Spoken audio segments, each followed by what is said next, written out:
The fluorescent lights of the convenience store buzzed overhead like angry wasps, casting everything in a sickly yellow glow that made my already pale reflection in the glass door look corpse-like. My fingers trembled as I clutched the crumpled $20 bill, my last until Friday's paycheck, and stared at the pregnancy tests lined up on the shelf like tiny grenades waiting to detonate my entire existence. 3 months. It had been 3 months since I'd made the biggest mistake of my life. The air conditioning blasted cold air down my neck, raising goosebumps along my arms despite the suffocating August heat outside. I could smell stale coffee and the synthetic cherry scent of cleaning products, mixed with my own nervous sweat. My hand hovered over the cheapest option, a generic brand in plain packaging that promised the same results as the expensive ones. I wasn't supposed to be here. I was supposed to be free. The secret marriage, if you could even call that courthouse ceremony a marriage, was supposed to end 2 weeks ago. The divorce papers sat in my threadbare messenger bag, unsigned, because he hadn't bothered to show up to our meeting. Again. 6 months of this arrangement. 6 months of pretending to be Mrs. Dante Moretti to the outside world while living completely separate lives, and he couldn't even give me the courtesy of signing the damn papers so I could disappear back into the anonymity I desperately craved. My stomach churned. Or maybe that wasn't nausea from stress. Maybe it was... No, I couldn't think about that yet.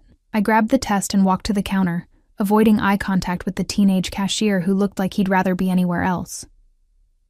He didn't even glance at what I was buying, just scanned it with the enthusiasm of someone who'd given up on life at 16. The transaction took seconds, but felt like hours. Outside, the New York heat hit me like a physical wall. The sidewalk radiated warmth through my worn sneakers as I walked the 6 blocks back to my studio apartment in a building that had seen better days sometime around 1970. Sweat trickled down my spine, making my cheap cotton dress stick to my skin. Car horns blared in the distance, and somewhere nearby, a dog barked incessantly. I climbed the 4 flights of stairs. The elevator had been broken for 2 months, and fumbled with my keys, hands still shaking. The hallway smelled like Mrs. Chen's cooking from 4B, something with garlic and ginger that would normally make my mouth water, but now made my stomach flip dangerously. Inside my apartment, I locked the door and leaned against it, closing my eyes. The space was tiny, barely 300 square feet, but it was mine. Or it had been. Until Dante Moretti walked into the hospital where I worked night shifts as a nurse's aide and turned my world into something I no longer recognized. I'd been emptying a bedpan. Glamorous, I know, when I first saw him 6 months ago. He'd appeared in the corridor outside the ICU like a dark prince from some twisted fairy tale, flanked by 2 men in expensive suits who screamed security detail. Everything about him was sharp, the cut of his black suit, the angle of his jaw, the way his dark eyes swept the hallway with predatory awareness before landing on me. I'd frozen like a rabbit spotting a wolf. He was beautiful in a dangerous way, the kind of beautiful that came with warning labels. Dark hair styled with casual precision, olive skin, full lips that looked cruel even when neutral. But it was his eyes that trapped me. Nearly black, intelligent, and absolutely merciless. He couldn't have been more than 30, yet he carried himself with the authority of someone who'd never been told no in his entire life. "You," he'd said, his voice deep and smooth like expensive whiskey. "I need to speak with you." My first instinct had been to run. Something primal in my brain recognized danger when it saw it, even wrapped in Armani and wearing a watch that probably cost more than my annual salary. But his security detail had already positioned themselves to block the exits, and the bedpan in my hands was a humiliating reminder of exactly how powerless I was. That conversation had led to another, and another. And then, somehow, I still wasn't entirely sure how he'd manipulated me into it. I was standing in a courthouse wearing a dress I'd bought at Target, becoming his wife for reasons he'd never fully explained. "It's temporary," he'd assured me, his hand warm and possessive on my lower back as we signed the papers. 6 months. You'll be compensated generously, and then you'll never have to see me again. The compensation had been enough to make me ignore every screaming instinct telling me to run. Enough to pay off my mother's medical bills from her final year, enough to clear the predatory student loans that had been drowning me since I dropped out of nursing school. Enough to maybe, finally, give me a chance at the life I'd always dreamed of but never thought I'd have. I should have known better. Nothing that good ever came without a price. Now, standing in my bathroom with its cracked tile and rust-stained sink, I unwrapped the pregnancy test with hands that wouldn't stop shaking. The instructions blurred before my eyes. 3 minutes. I just had to wait 3 minutes to find out if my life was about to become infinitely more complicated. I set the test on the edge of the sink and paced the tiny bathroom. 3 steps in one direction, 3 steps back. The walls felt like they were closing in. My reflection in the medicine cabinet mirror showed a stranger, a 24-year-old woman with dark circles under her green eyes, auburn hair pulled into a messy bun, wearing a dress that had been washed so many times the pattern was fading. I looked exhausted, invisible. Exactly the kind of woman a man like Dante Moretti should never have noticed. But he had noticed, and that one night 3 months ago, when I'd broken every rule we'd established, my phone buzzed in my pocket, making me jump. I pulled it out with a sense of dread that proved justified when I saw the name on the screen, Dante. My thumb hovered over the ignore button, but ignoring Dante Moretti never ended well. I'd learned that the hard way, I answered, pressing the phone to my ear with a hand I willed to steadiness. Hello? Where are you? His voice came through clear and commanding, with that barely detectable accent that appeared when he was stressed or angry. Italian, probably, though he'd never confirmed his background. Everything about Dante was information on a need-to-know basis, and apparently, I never needed to know. Home, I said, keeping my voice neutral. Why? We need to talk. I'm sending a car. My heart hammered against my ribs. I don't think that's a good idea. We can talk over the phone. No. The single word was absolute. 20 minutes, Elena. Be ready. He hung up before I could protest. Of course he did. Dante didn't ask. He commanded. He didn't request. He demanded. And somehow, despite every fiber of my being telling me to rebel, I always complied. I looked at the pregnancy test. 2 minutes had passed. My hands found the edge of the sink, gripping it hard enough that my knuckles turned white. This couldn't be happening. Not now.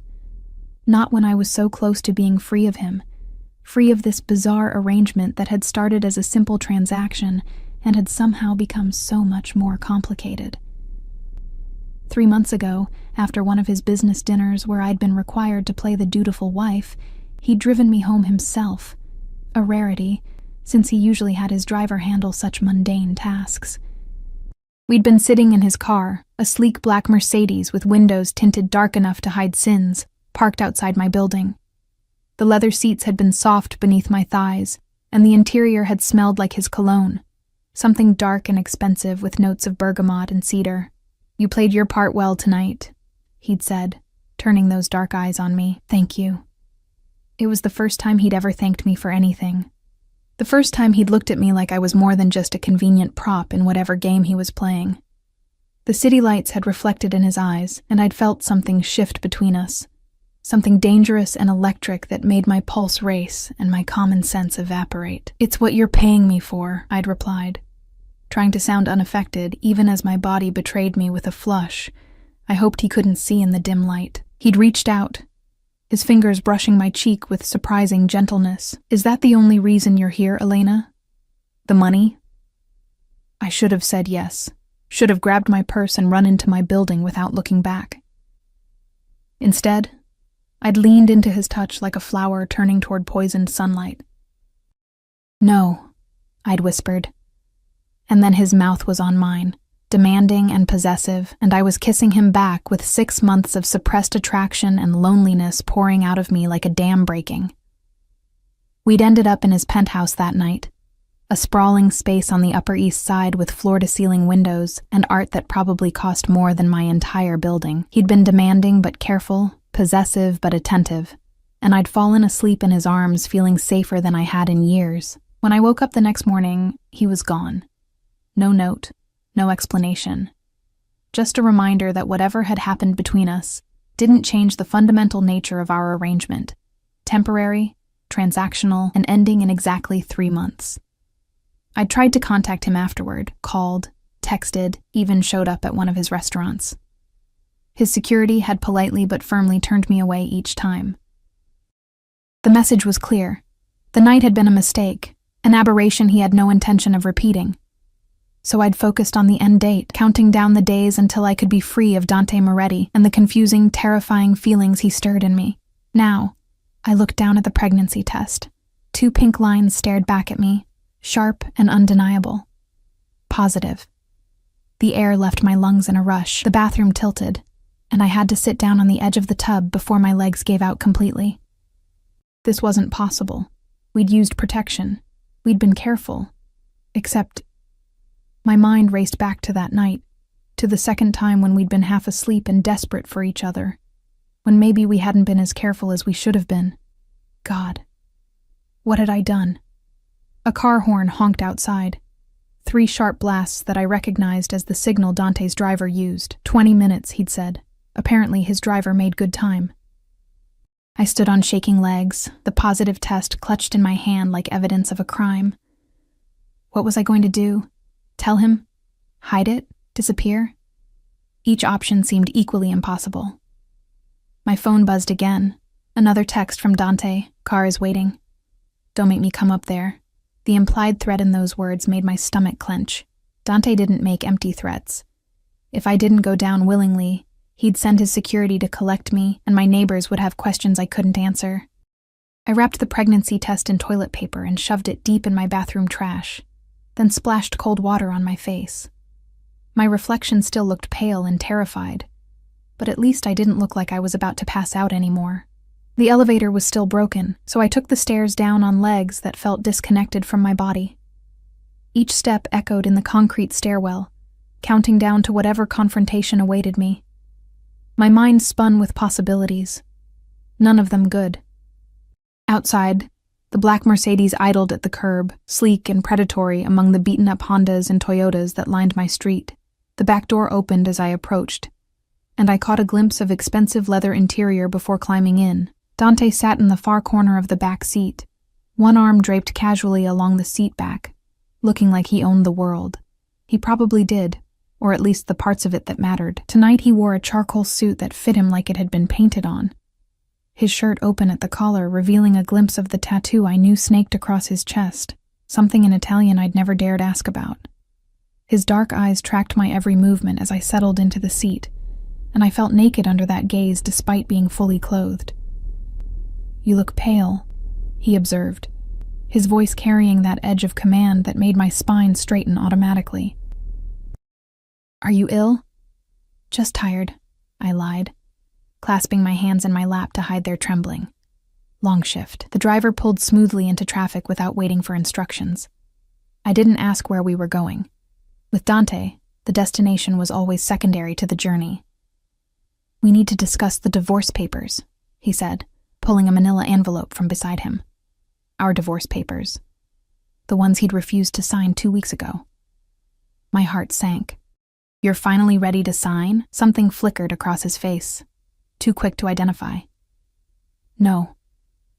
The single word dropped between us like a stone into still water, sending ripples of implications I wasn't ready to examine. "What do you mean, no?" Our agreement, he interrupted, his voice quiet but sharp, was based on certain assumptions that are no longer valid. Panic clawed at my throat. Did he know? How could he know? I'd only just found out myself minutes ago. "I don't understand," I managed, hating how small my voice sounded. Dante leaned forward, close enough that I could smell his cologne, feel the heat radiating from his body. His eyes pinned me in place, dark and intense, and filled with something that looked almost like possession. "You're mine, Elena," he said softly, each word deliberate and weighted with meaning, "and I've decided I'm not letting you go." The words hung in the air between us like a death sentence, and I couldn't breathe.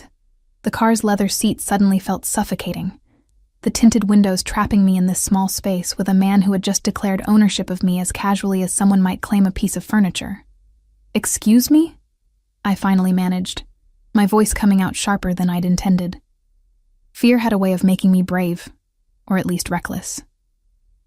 You don't own me, Dante. This was a business arrangement with an expiration date.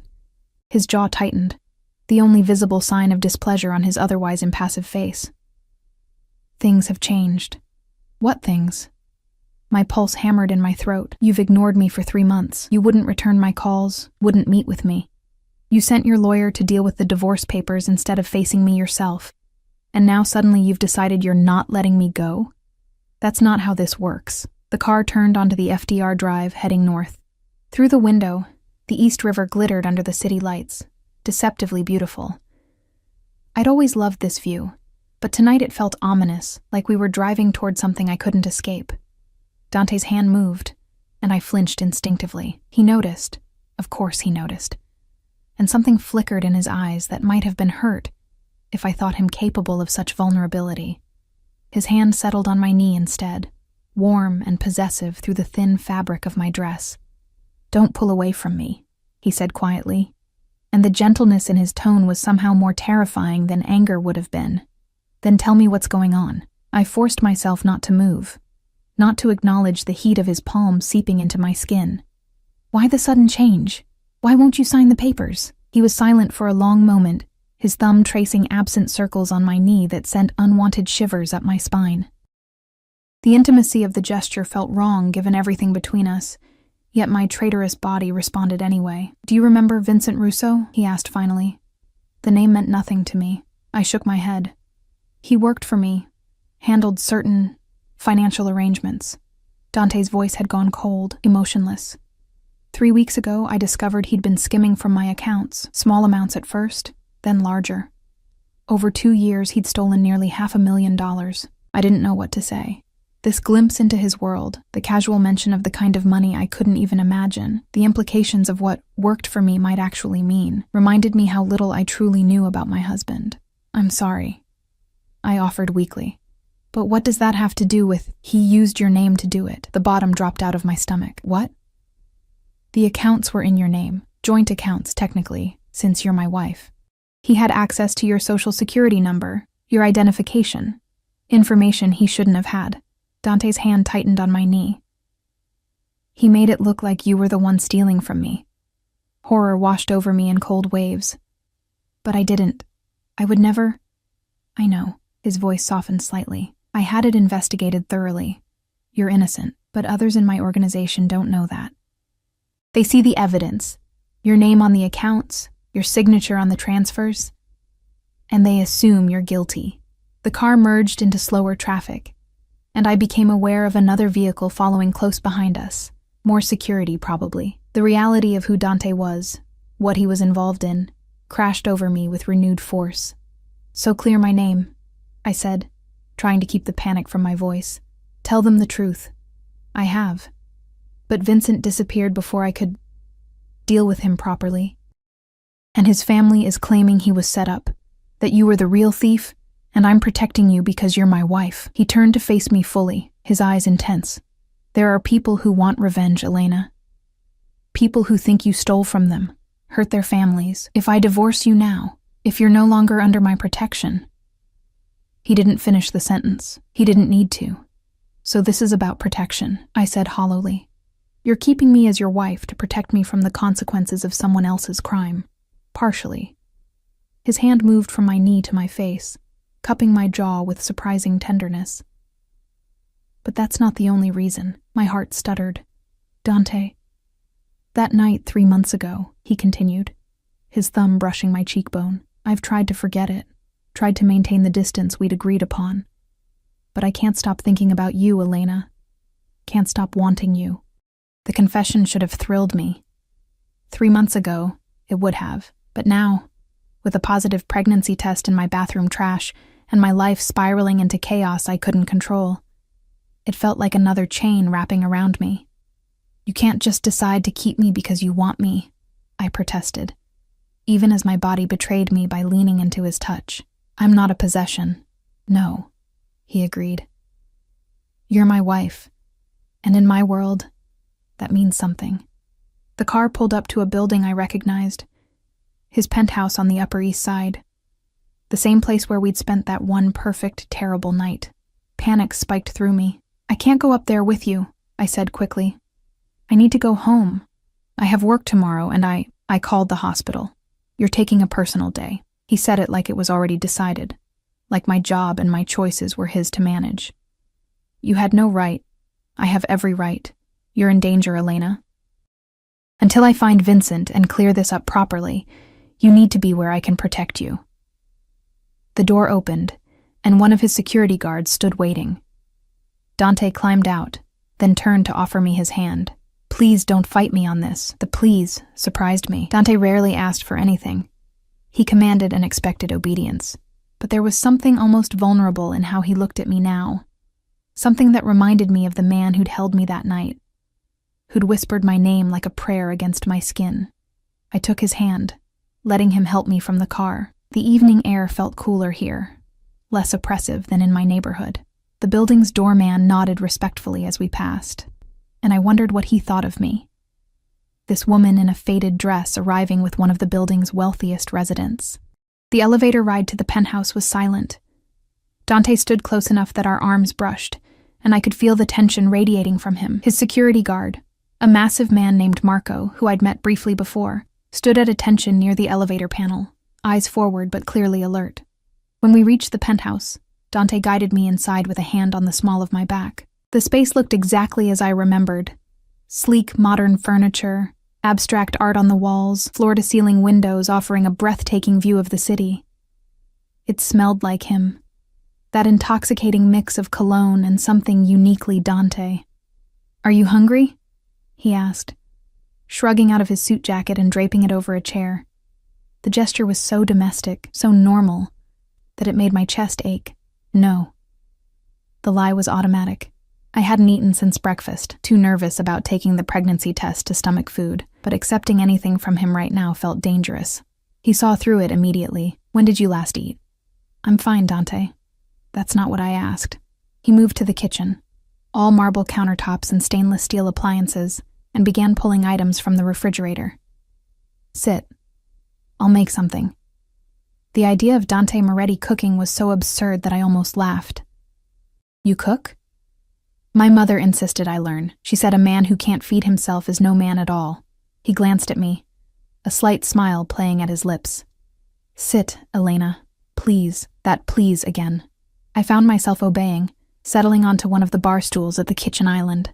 From here, I could watch him work, and the sight was surreal. This dangerous, powerful man moving around the kitchen with surprising competence, preparing what looked like pasta carbonara. "Tell me about Vincent," I said, needing to understand the danger I was apparently in. "Who was he? Why did he use me?" Dante's hand stilled briefly on the cutting board where he was slicing pancetta. "Vincent joined my organization 5 years ago. Smart, ambitious, good with numbers. I trusted him." The knife resumed its rhythmic chopping. "That was my mistake. And his family? The ones who think I'm guilty? His wife, Maria. His brother, Paolo. They're convinced Vincent was framed, that he's innocent, and you're the real criminal." Dante's voice hardened. "Paolo especially is volatile. He's made threats." My blood ran cold. "What kind of threats?" "The kind I take seriously." He looked up from the cutting board, his dark eyes meeting mine with an intensity that made my breath catch. "Which is why you're staying here until this is resolved. You'll have security with you at all times. No more taking the subway alone. No more walking home from work through empty streets. I can't just abandon my life. Your life will still be there when this is over. But you won't be any good to it if you're dead." The bluntness of the statement made me flinch. This was the reality of Dante's world. A world where threats were real, where violence was a viable solution, where people disappeared and no one asked questions. "How long?" I asked quietly. "How long do I have to live like this?" "As long as it takes." He turned back to the stove, adding the pasta to boiling water. "Vincent left a trail. My people are following it. When we find him, this ends. And if you don't find him, the silence that followed was answer enough." I watched him cook, my mind racing.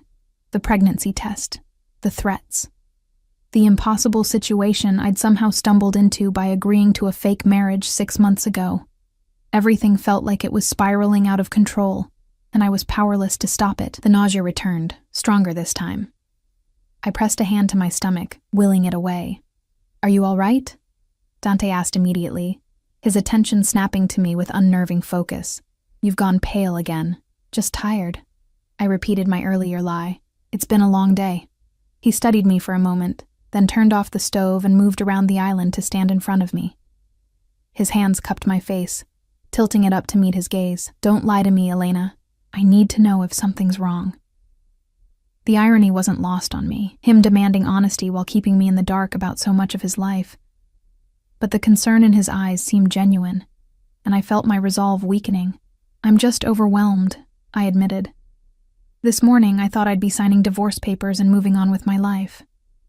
Now you're telling me I'm in danger, that I need security, that I have to stay here." I trailed off, unable to voice the biggest revelation of all. His thumb brushed my lower lip, a gesture so intimate it made my heart stutter. "I know this isn't what you wanted.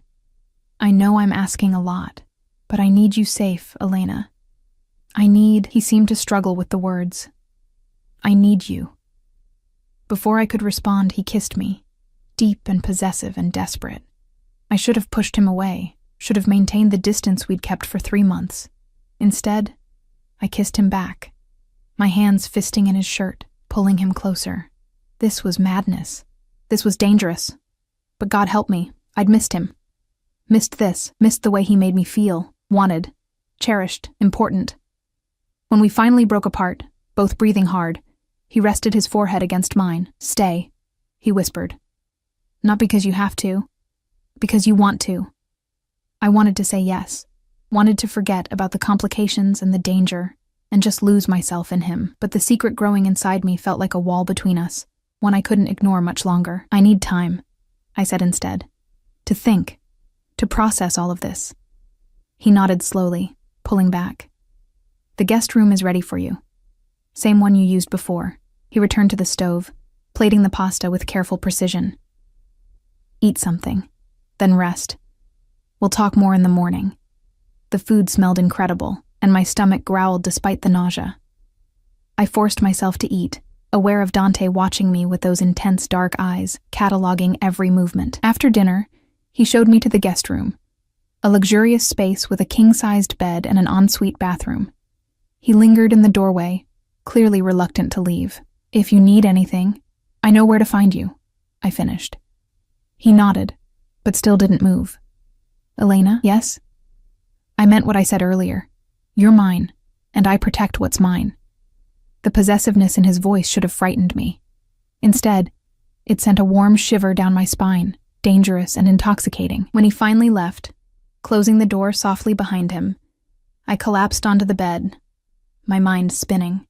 Tomorrow I would figure out what to do about the pregnancy. Tomorrow I would deal with the threats and the danger and all the impossible complications. Tonight, I just needed to survive. I didn't sleep. How could I, when my entire world had shifted on its axis in the span of a few hours? The bed was sinfully comfortable, Egyptian cotton sheets, pillows that felt like clouds, but luxury couldn't quiet the chaos in my mind. Positive. The word echoed in my head like a drumbeat. Positive, positive, positive. I was carrying Dante Moretti's child.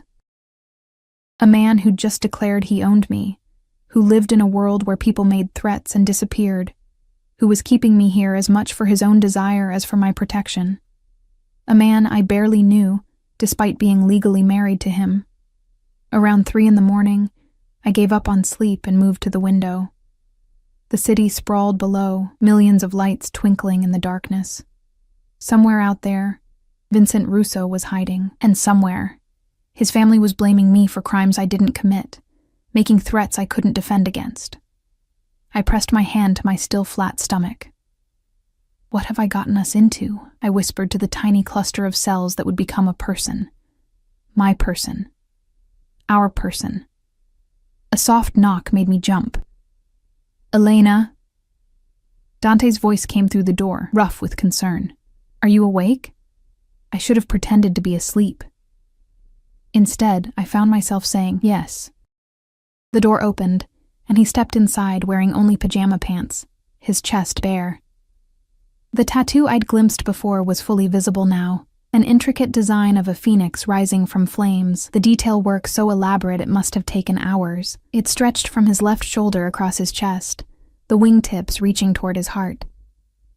"I heard you moving around," he said, closing the door behind him. "Can't sleep? Too much on my mind." He crossed the room to stand beside me at the window, close enough that I could feel the heat radiating from his skin. "Talk to me." Where would I even start? With the pregnancy? With my fear? With the confusion about what I actually felt for this complicated, dangerous man? "Why did you really marry me?" I asked instead. 6 months ago, when you showed up at the hospital and made this arrangement? What was the real reason? He was quiet for so long I thought he wouldn't answer. Then, my father was dying. Cancer. He had one wish before he died, to see me married, settled, with the promise of a family to continue his legacy. The admission surprised me. Dante rarely spoke about his personal life, his family. "You did it for him?" "I did it for peace. My father and I, we had our differences, but he was still my father." His reflection in the window showed a rare vulnerability, and I needed a wife who wouldn't ask questions, who would play the part and then disappear. "You seemed perfect, invisible, desperate enough to agree, with no connections to my world." "Invisible," I repeated, the word stinging more than it should. "Is that really how you saw me, at first?" He turned to face me fully, forcing me to meet his eyes. "But then I got to know you. Your strength, your kindness despite everything life had thrown at you. The way you cared for your patients, even the difficult ones. The way you never complained about the arrangement, never demanded more than we'd agreed upon." His hand came up to tuck a strand of hair behind my ear. "You weren't invisible anymore, Elena. You were all I could see." My breath caught. "Then why did you push me away after that night?" "Because I was falling for you," he said simply. "And in my world, that's dangerous. Caring about someone makes them a target, makes them leverage. I thought if I kept my distance, if I stuck to the original plan, you'd be safe. You could walk away when our 6 months were up and never look back, but you couldn't let me go. No." The admission seemed to cost him. I tried. God knows I tried. But the thought of you out there, unprotected, living in that building with the broken elevator and questionable locks, it drove me insane. And then Vincent's betrayal gave me an excuse to keep you close." "An excuse?" I challenged. "So the threats aren't real?" "Oh, they're real," he said darkly. "Paolo Russo would hurt you just to get to me. But I could have handled that threat differently, put security on you from a distance, had you moved to a safer location. I didn't have to bring you here, to my home." His fingers traced my jawline. "I wanted you here. Wanted you in my space, my bed, my life." The honesty was almost painful. "Dante, I know it's selfish. I know you deserve better than this half-life I'm offering. But I can't let you go, Elena. I won't. I should have been angry at his possessiveness. Should have fought against this cage he was building around me, no matter how gilded. But standing there in the darkness, his words wrapping around me like silk bindings, I couldn't find the will to resist." "What if I want to go anyway?" I tested, needing to know how far his control extended. Something dangerous flashed in his eyes. "Then I'd convince you to stay." And if I couldn't be convinced, his hand moved to the back of my neck, possessive and firm. "I'd keep you here anyway, make you understand that you belong with me. To me." He leaned closer, his breath warm against my lips. "I'd show you every day, every night, until you couldn't imagine being anywhere else."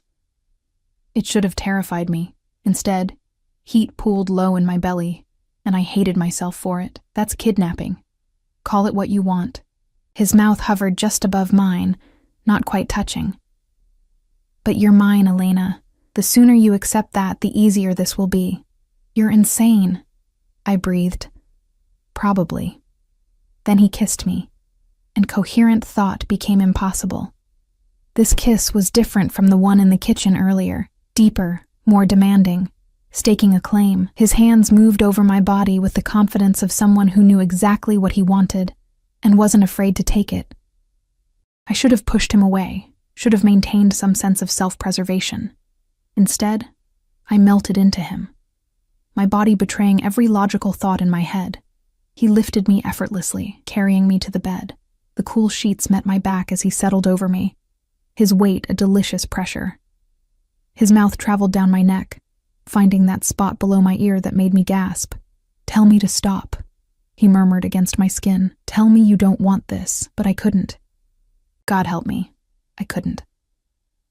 My hands explored the planes of his back, feeling the muscle shift beneath warm skin. The phoenix tattoo felt slightly raised under my fingertips, the detail work even more intricate up close. "Why a phoenix?" I asked, needing to slow things down before they went too far. He pulled back slightly, his dark eyes meeting mine. "Because I've burned down and rebuilt myself more times than I can count. Every time I think the fire will consume me completely, I rise again." His thumb traced my lower lip, like now. "I thought I could burn away what I felt for you. Instead, it just made me want you more." The raw honesty in his voice made my chest tight. "Dante, there's something I need to tell you." "Shh."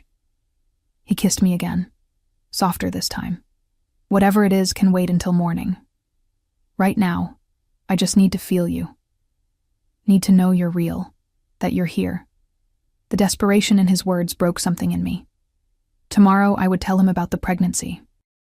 Tomorrow I would figure out what this all meant, how to navigate the impossible situation we'd created. Tonight, I just needed to not feel so alone. We made love slowly, tenderly, so different from that frantic first time 3 months ago. He touched me like I was precious, something to be cherished and protected. And when we finally came apart in each other's arms, he held me close, his heart beating steadily against my back. "Don't leave me," he whispered into my hair, so quietly I almost didn't hear it. "Whatever happens, whatever comes, promise me you won't leave." The plea in his voice shattered my last defenses. "I promise," I whispered back, sealing both our fates with those 2 words. I woke to sunlight streaming through the windows and the smell of coffee. For a moment I was disoriented. The room too large, the sheets too soft, the scent too masculine. Then memory crashed back, and I sat up quickly, the sheet clutched to my chest. Dante stood by the window, already dressed in another perfectly tailored suit, this one charcoal gray. He held a phone to his ear, speaking in rapid Italian. When he noticed I was awake, he ended the call and turned to me with a slight smile. "Good morning." He crossed to the bed, sitting on the edge. "How do you feel?" "Pregnant," I thought, terrified, confused. "Fine," I said instead. His eyes narrowed slightly. He knew I was lying, but chose not to press. "I had some clothes brought in for you. They're in the closet, and breakfast is ready when you are. Dante, we need to talk. After breakfast." He leaned in to kiss my forehead, the gesture unexpectedly sweet. "Get dressed. I'll be in the kitchen." After he left, I found the closet stocked with clothes in my exact size, designer labels I couldn't afford in a lifetime.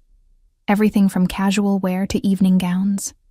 It felt like being dressed up like a doll, and I hated how much I liked the soft cashmere and silk against my skin.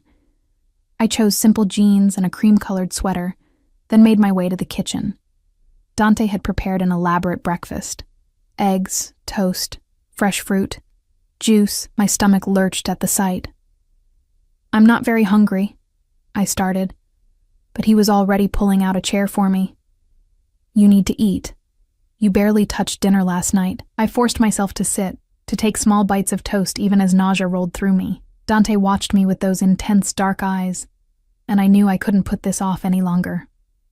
"There's something I need to tell you," I began, setting down my fork with trembling hands.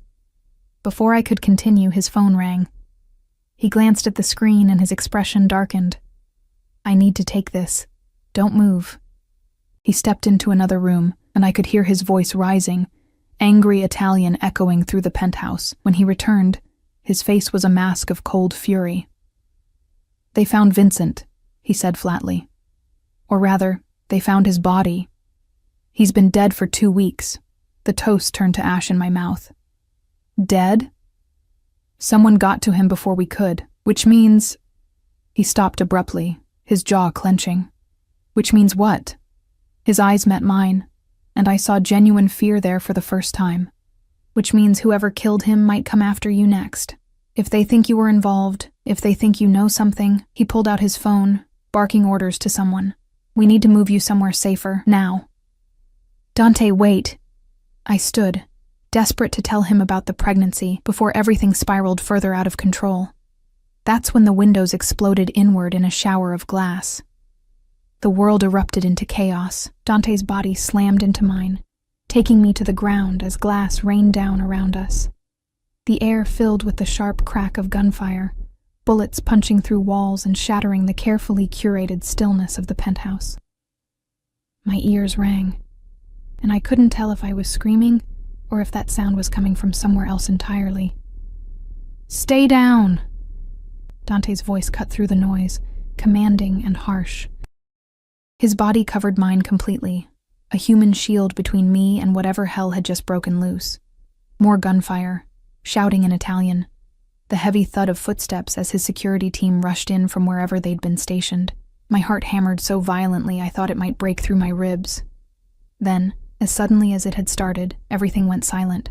Dante pulled back slightly, his hands running over me frantically. Are you hurt? Elena, look at me. Are you hurt? I couldn't speak. Couldn't breathe. My hands moved to my stomach instinctively, protectively, and I saw his eyes track the movement with sharp awareness. I'm fine, I managed, though my voice sounded strange and distant. I'm not hurt. Glass littered the floor around us like deadly diamonds.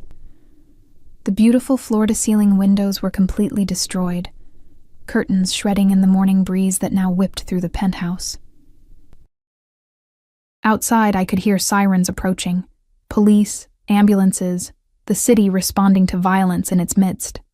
Marco appeared in the doorway, gun drawn, his massive frame blocking any potential threat. Building is secure, boss. 3 shooters in the building across the street. All down. Down? Dante's voice was ice. Dead, sir. Dante's jaw clenched. He stood, pulling me up with him, glass crunching under our feet. Get her out of here. Take her to the safe house in Brooklyn. Full security detail. No one gets within 50 feet of her. No. The word burst from me before I could think better of it. I'm not going anywhere without you. He turned those dark eyes on me, and I saw something terrifying there. Cold calculation, mixed with barely controlled rage. This isn't a discussion, Elena. You nearly died just now. They know where you are, which means you can't stay here. Then come with me. I have to deal with this. He gestured to the destruction around us. Someone just tried to kill you in my own home. That doesn't go unanswered. The implications of his words settled over me like ice water. You're going after them. I'm going to find out who ordered this hit and make sure they never threaten you again. His hand cupped my face, thumb brushing my cheekbone. But I can't do that if I'm worried about keeping you safe. I need you somewhere protected while I handle this. Dante, please. The single word, rough with emotion, stopped my protest. Please, Elena. Let me protect you. I wanted to argue, wanted to demand he stay with me, tell me everything would be okay, but the fear in his eyes, fear for me, made the words die in my throat. How long? I asked instead. A few days, maybe a week. He kissed my forehead, lingering. Marco will stay with you. He's the best I have. Marco stepped forward, his expression professional, but not unkind. We should leave now, Mrs. Moretti, before the police arrive and complicate things. Mrs. Moretti. The name still felt foreign, but right now it was the only thing anchoring me to reality. Dante walked us to a private elevator I hadn't known existed, hidden behind what looked like a solid wall panel. This leads directly to the parking garage. Take the armored SUV. He handed Marco a set of keys, then turned back to me. I'll call you as soon as I can. Don't leave the safe house for any reason. Understand? I nodded, unable to trust my voice. He pulled me into a fierce kiss, desperate and claiming. When he pulled back, his eyes burned with intensity. You're mine, Elena. No one takes what's mine and lives to tell about it. Then Marco was guiding me into the elevator, and the doors were closing, and Dante was disappearing from view. My legs finally gave out, and I slumped against the elevator wall, shaking. "Easy, Mrs. Moretti." Marco's voice was surprisingly gentle for such a large man. "You're safe now." Safe. The word felt like a lie. The ride to Brooklyn passed in a blur. Marco drove with professional precision, constantly checking mirrors, taking seemingly random turns that I eventually realized were designed to lose any potential tail. I sat in the back seat, my hand pressed to my stomach, trying to process everything that had just happened. Someone had tried to kill me, tried to kill us. Me and the tiny life growing inside me that Dante didn't even know about yet. The safe house turned out to be a nondescript brownstone in a quiet residential neighborhood. From the outside, it looked like every other building on the tree-lined street. Inside, however, it was a fortress. Reinforced doors, security cameras covering every angle, windows with bulletproof glass. Marco did a sweep of the entire building before allowing me inside. "It's clear. I'll be stationed downstairs. There are 2 more men outside, rotating shifts. You need anything, you call me." He handed me a cell phone. Not my own, I noticed. "This is secure. Mr. Moretti's number is already programmed in." "Thank you, Marco." He nodded and left, closing the door with a solid click that sounded uncomfortably like a lock. I stood in the living room, hugging myself against a chill that had nothing to do with temperature. The space was furnished but impersonal. Generic artwork on the walls, a couch that looked like it had never been sat on, everything in shades of beige and gray. A gilded cage, beautiful and suffocating. My phone, the secure one, buzzed. A text from Dante. "Are you there safely?" "Yes," I typed back. "Are you okay?" "Fine. Police are here asking questions. I'll handle it. Rest. I'll call you tonight. Rest." As if I could possibly rest after being shot at, after watching Dante transform into someone cold and dangerous right before my eyes, after nearly losing everything. I moved through the safe house mechanically, finding a bedroom upstairs that looked out over a small garden. The bathroom was stocked with toiletries, and I found myself standing in the shower, letting hot water wash away the lingering scent of smoke and fear. It was only when I was getting dressed, in clothes that had somehow been provided in my exact size, just like at the penthouse, that the nausea hit me full force. I barely made it to the toilet before I was violently sick, my body purging everything I'd managed to eat at breakfast. When the heaving finally stopped, I sat on the cold tile floor, trembling and exhausted. The pregnancy. In all the chaos, I'd almost forgotten about it. But my body was reminding me now, asserting its new reality whether I was ready or not. I needed to tell Dante. He deserved to know, especially now that our lives had become even more complicated and dangerous. But how? How did I tell him that not only was I carrying his child, but that child had nearly died this morning in a hail of bullets? The phone buzzed again. This time it was a call, not a text. Dante's name flashed on the screen. "Hello?" My voice sounded weak even to my own ears. "Elena." Just my name, but I could hear the tension in his voice. "Are you all right? Marco said you went upstairs over an hour ago." "I'm fine. Just processing." "I know this is difficult. Someone tried to kill me, Dante." The words came out sharper than I intended. "Men with guns tried to kill me in your apartment.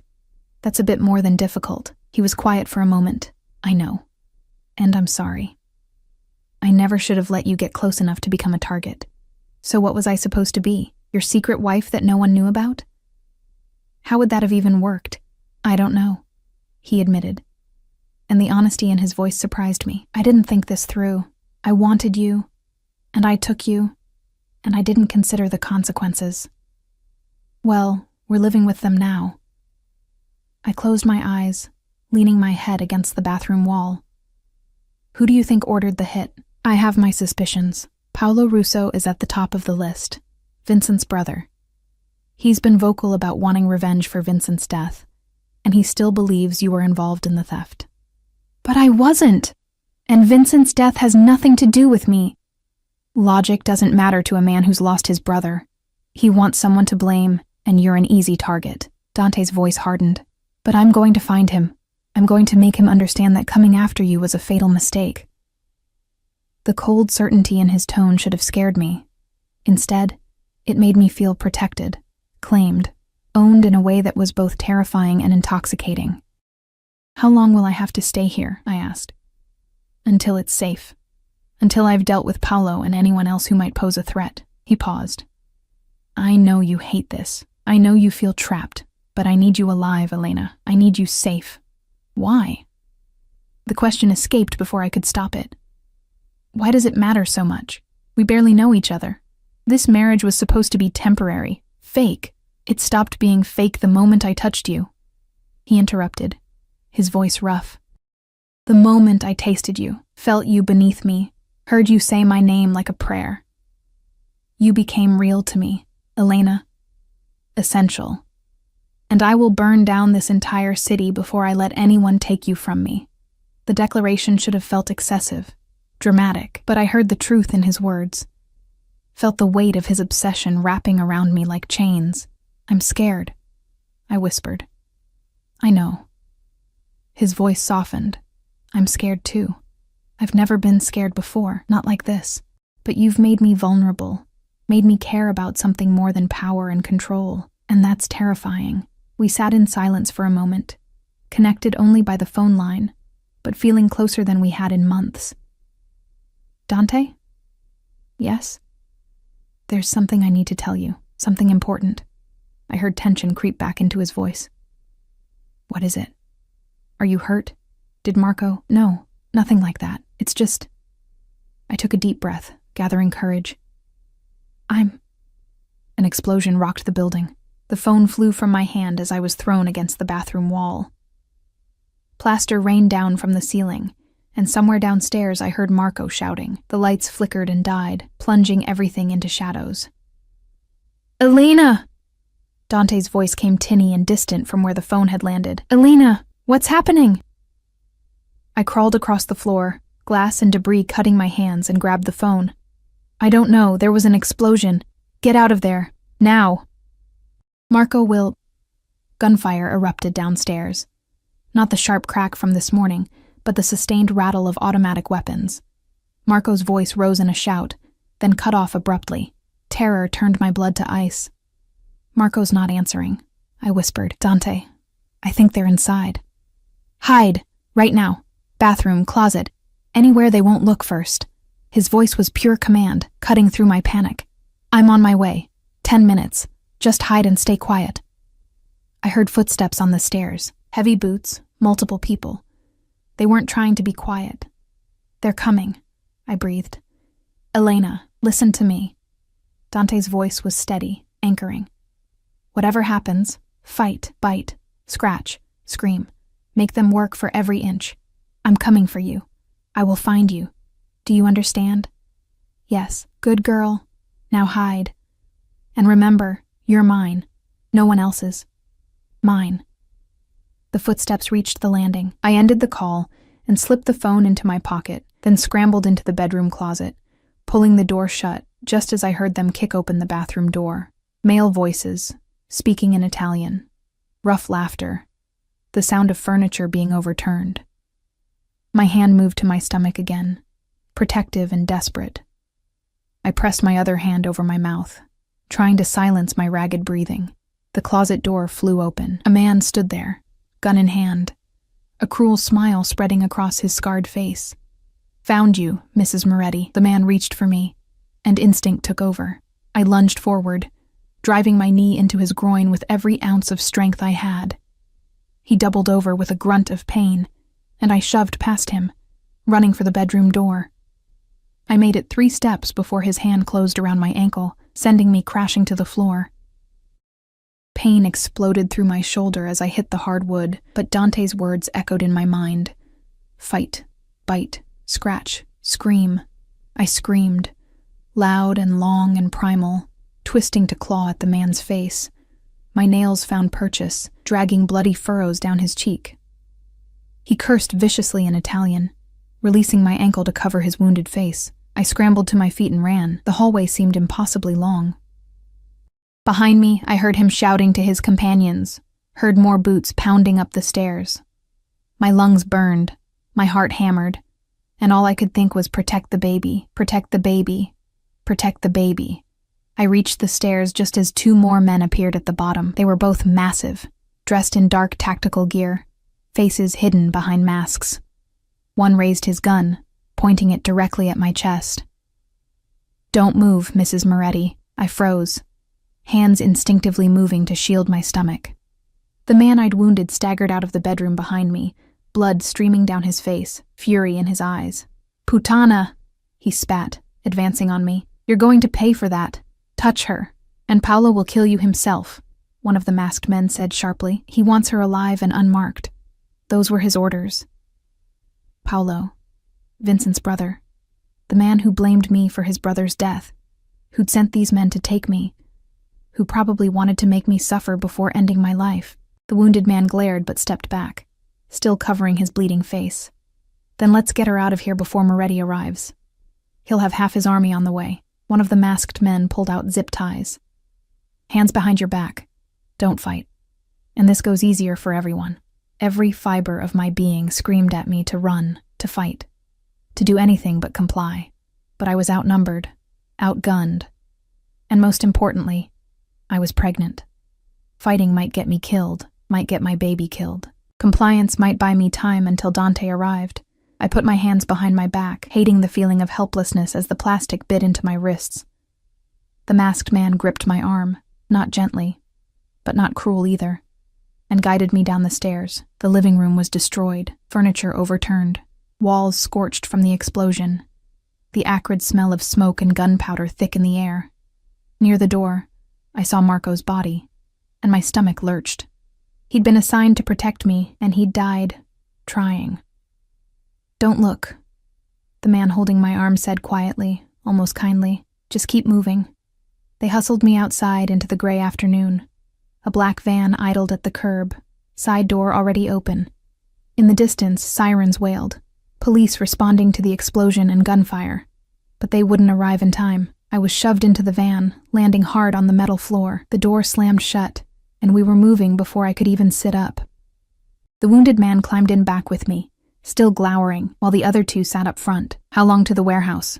the driver asked. 20 minutes if traffic cooperates." 20 minutes. That's how long I had before we reached wherever Paolo Russo was waiting. 20 minutes to figure out how to survive this, how to protect my baby, how to get back to Dante. My phone was still in my pocket. If I could just... The wounded man noticed my movement and yanked the phone from my pocket, sneering. "Looking for this?" He rolled down the window and threw it out into traffic. "No rescue calls, Mrs. Moretti. You belong to Paolo now." Belong. That word again, but this time it carried only menace. I tried to slow my breathing, tried to think rationally despite the terror coursing through me. Paolo wanted me alive, at least for now. That meant I had time to talk, to explain, to make him understand I had nothing to do with his brother's theft or death. The van wove through Brooklyn, taking back roads and alleys I didn't recognize. My mind kept circling back to Dante, to the fury and fear I'd heard in his voice over the phone. He was coming for me. I believed that with absolute certainty. The question was whether he'd arrive in time. Finally, the van pulled into what looked like an abandoned industrial complex. Rusted warehouses and empty loading docks, the kind of place where screams would go unheard. My throat tightened with fresh fear. They pulled me roughly from the van. My legs had gone numb from sitting awkwardly, and I stumbled. The wounded man grabbed my arm hard enough to bruise, hauling me upright. "Move." The warehouse interior was exactly what I'd expected. Vast, empty, cold. Dim light filtered through grimy windows high above. In the center of the space, a single chair sat beneath a hanging bulb, and standing beside it was a man who could only be Paolo Russo. He was younger than I'd imagined, maybe early 30s, with Vincent's same dark eyes and sharp features. But where Vincent had apparently been clever and calculating, Paolo radiated barely controlled rage. He watched my approach with cold assessment, like a scientist observing an insect he was about to dissect. "Mrs. Moretti." His voice was smooth, educated, completely at odds with the violence in his eyes. "Thank you for joining me." I didn't have much choice, I managed. trying to keep my voice steady. A smile ghosted across his lips. No, you didn't. Sit. They forced me into the chair, and Paolo circled me slowly. Do you know why you're here? Because you blame me for your brother's death. Partially. He stopped in front of me, hands clasped behind his back, but mostly because you're Dante Moretti's weakness, and I'm going to use you to destroy him. Ice flooded my veins. I don't understand. Vincent didn't steal from Dante. Paolo interrupted. He was framed. Set up by Dante himself to justify getting rid of him. My brother discovered something he shouldn't have. Evidence of Dante's involvement in the Castellano family murders last year. He was going to expose Dante, so Dante had him killed and made it look like a thief getting his comeuppance. The words didn't make sense. Dante had said Vincent betrayed him, had stolen from him. But Paolo's conviction was absolute, his grief and rage palpable. I don't know anything about that, I said carefully. I'm just his wife? Paolo laughed bitterly. Don't play innocent with me. You're his puppet, his cover, the wholesome face he shows the world to hide the monster underneath. But I'm going to use you to draw him out, make him vulnerable. And then I'm going to kill him the same way he killed my brother, with a bullet to the head while he's defenseless. Understanding dawned with sickening clarity. I wasn't just a victim of mistaken identity or misplaced revenge. I was bait in a trap designed to destroy Dante. He won't come alone, I said, grasping for anything that might delay whatever Paolo had planned. He'll bring his entire organization. You'll be outnumbered. I'm counting on it. Paolo smiled, and it was terrifying. I've already leaked your location to 3 other families who have grievances with Dante. They're on their way now, eager for a chance to take down the great Dante Moretti when he's distracted trying to save his precious wife. He'll walk into an ambush, and by the time he realizes what's happening, it'll be too late. The trap was brilliant and ruthless. Dante would come for me. I knew he would. And he'd be walking into a coordinated attack from multiple enemies. He might be powerful, but he wasn't invincible. Not against those odds. Please, I said, abandoning pride. I'm pregnant. The words fell into silence like stones into water. Paolo's eyes widened slightly, the first crack in his cold facade. What? I'm pregnant with Dante's child. Whatever you think I've done, whatever revenge you want, this baby is innocent. Please don't hurt my baby. For a long moment, Paolo just stared at me. Then his expression hardened again. All the more reason for Dante to come running. All the more reason for him to be reckless, emotional. You've just made my trap even better. Despair threatened to overwhelm me, but I forced it down. I had to stay calm, had to think. For my baby, I had to survive this. Time crawled past. Paolo's men positioned themselves throughout the warehouse, setting up what looked like a killing field. They placed explosive charges at strategic points, positioned weapons, created cover. They were preparing for war, and then I heard it. The distant rumble of engines, multiple vehicles approaching fast. Paolo's smile widened. Right on time. Your husband is nothing if not predictable. The warehouse doors exploded inward. Dante strode through the smoke and debris like an avenging angel, flanked by at least 20 armed men. He wore all black, a gun in each hand, and his face was a mask of cold fury that made Paolo's rage look like a child's tantrum. His eyes found mine across the warehouse, and I saw something shift in his expression. Relief, then renewed rage when he saw the zip ties on my wrists, the fear I couldn't hide. Let her go, Paolo. Dante's voice echoed through the space, absolute in its authority. This is between you and me. Oh, I agree. Paolo pulled a gun from his waistband and pressed it to my temple. Which is why she's the perfect leverage. I felt the cold metal against my skin and fought not to flinch, not to give Paolo the satisfaction of seeing my terror. Dante's expression didn't change, but I saw his finger tighten on his triggers. Last chance. Let her go, and I'll make your death quick. Bold words from a man whose wife is one trigger. Pull away from having her brains decorating this floor. Paolo's voice remained calm, but I felt the tremor in his hand. The barely suppressed violence. Drop your weapons. All of you. Or watch her die. For 3 heartbeats, nobody moved. The warehouse held its breath. Then Dante lowered his guns and dropped them to the concrete with a clatter that seemed impossibly loud. His men followed suit, weapons falling like rain. "Good," Paolo said. "Now!" The gunshot was deafening. Paolo's body jerked, and the gun fell from his hand as he collapsed to the concrete. Behind him stood one of his own men, the wounded one I'd clawed earlier, gun still smoking. "Sorry, boss," the man said to Dante, pulling off his mask to reveal a face I recognized from the penthouse, one of Dante's inner circle. Had to wait for the right moment, Dante's trap.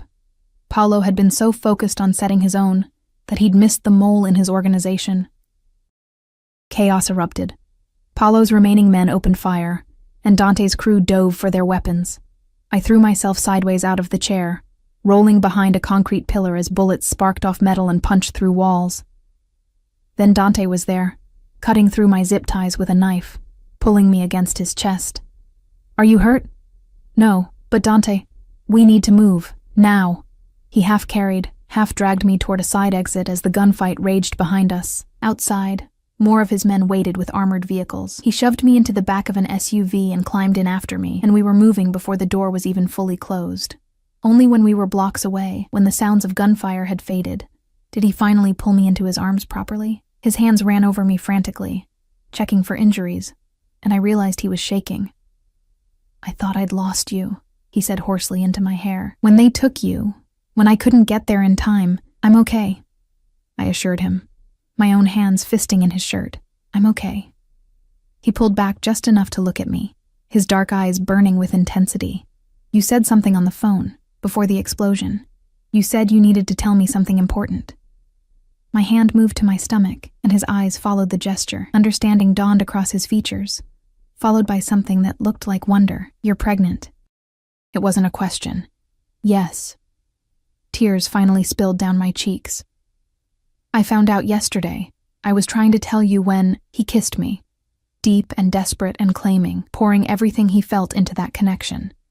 When we finally broke apart, both breathing hard, he rested his forehead against mine. "A baby," he whispered. "Our baby. Are you..." I couldn't finish the question, too afraid of the answer. "Happy?" He laughed, the sound rough but genuine. "Elena, I've spent 6 months trying to convince myself I didn't want forever with you, that I could let you go when our contract expired. But you've been mine from the moment I saw you. And now you're carrying my child." His hand covered mine on my stomach, possessive and protective. "You're not leaving me. Ever. I won't allow it. That's not really how it works. That's exactly how it works. You're my wife, the mother of my child, and I love you." The declaration stopped my protest cold. "What?"